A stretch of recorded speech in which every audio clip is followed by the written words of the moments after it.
राष्ट्रीय पिछड़ा वर्ग मोर्चा,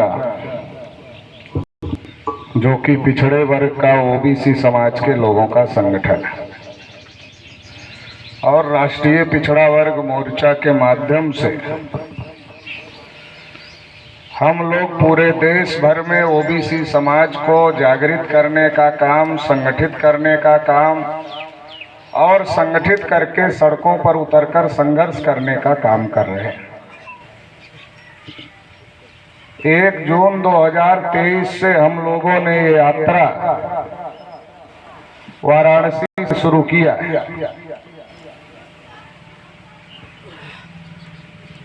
ये यात्रा हम लोगों को क्यों चलानी पड़ रही है, इसके पीछे का मकसद है क्योंकि देश की आजादी को 75 साल हो गए और 75 साल की आजादी में एक तरफ आजादी का अमृत उत्सव मनाया जा रहा है और सरकार चलाने वाले लोगों के द्वारा ये कहा जा रहा है कि देश में अमृत काल चल रहा है। तो एक तरफ तो अमृत काल चल रहा है और दूसरी तरफ इस देश की जो आधी से अधिक आबादी है, जिसे ओबीसी कहा जाता है, उसको इस बात के लिए संघर्ष करना पड़ रहा है कि देश में जानवरों की गिनती होती है, कुत्तों की भी गिनती होती है, हिजड़ों की भी गिनती होती है, मगर पिछड़ों की गिनती नहीं होती। शेड्यूल कास्ट के लोग अगर मूंछ रखते हैं तो पीटे जाते हैं, घड़ा छूने की वजह से हत्या हो जाती है, कहीं जय भीम बोलने की वजह से हत्या हो जाती है। तो एक तरफ देश में कुछ लोग इस बात का प्रचार कर रहे हैं कि आजादी का अमृतोत्सव चल रहा है और अमृत काल चल रहा है, मगर दूसरी तरफ जो देश की बहुसंख्यक आबादी है, वो आबादी अपने हक अधिकारों के लिए परेशान है, उसके ऊपर अन्याय और अत्याचार हो रहे हैं।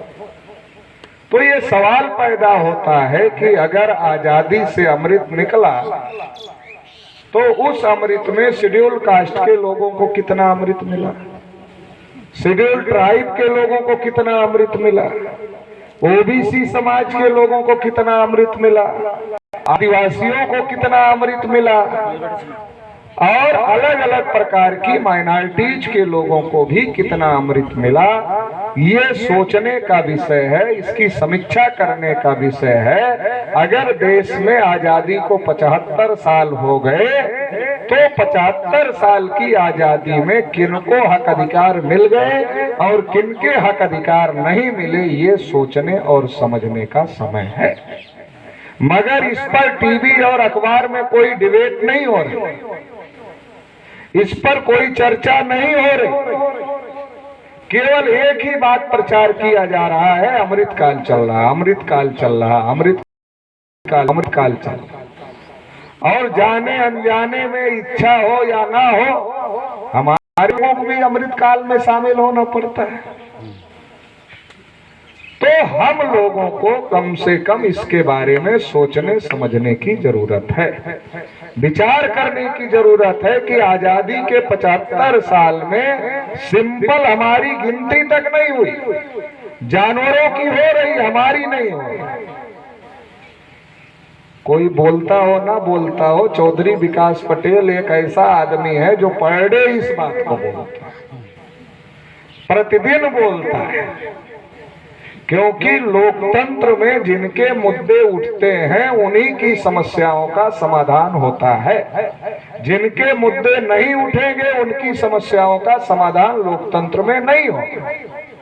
इसलिए अगर आपको अपनी समस्याओं का समाधान करना है तो आपकी समस्याओं पर चर्चा टीवी और अखबार वाले करने वाले नहीं, आपको करना पड़ेगा। टीवी अखबार वालों को इस बात की चर्चा करने की फुर्सत है कि बागेश्वर धाम का बाबा चमत्कार कर सकता है कि नहीं कर सकता, इसकी चर्चा होगी टीवी में। पाकिस्तान अब डूब जाएगा, खत्म हो जाएगा, इसकी चर्चा होगी। बांग्लादेश खत्म हो जाएगा, भूखमरी से लोग मर जाएंगे, कोई बचेगा नहीं, इसकी चर्चा हो। मगर हमारे मुद्दे की क्या कभी चर्चा होती? और अगर चर्चा होगी तो ये कहा जाएगा कि तो जातिवाद बढ़ाने वाली बात चल रही है, इससे तो जातिवाद बढ़ जाएगा।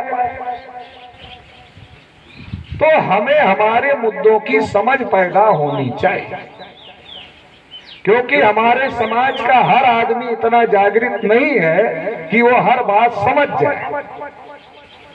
तो उसे टीवी अखबार वाले समझा देते हैं, चौराहे पर बैठकर पंडित जी समझा देते हैं, हमारे घरों में आकर पंडित जी समझा देते हैं, क्योंकि हमारे घर में आने के लिए पंडित जी को कोई रोक टोक तो है नहीं। शेड्यूल कास्ट के घर में जाने के लिए तो थोड़ा रोक टोक भी है कि कहते हैं यार अछूत आदमी है, कैसे जाए उसके घर में। लेकिन ओबीसी के घर में जाने के लिए कोई रोक टोक तो है नहीं।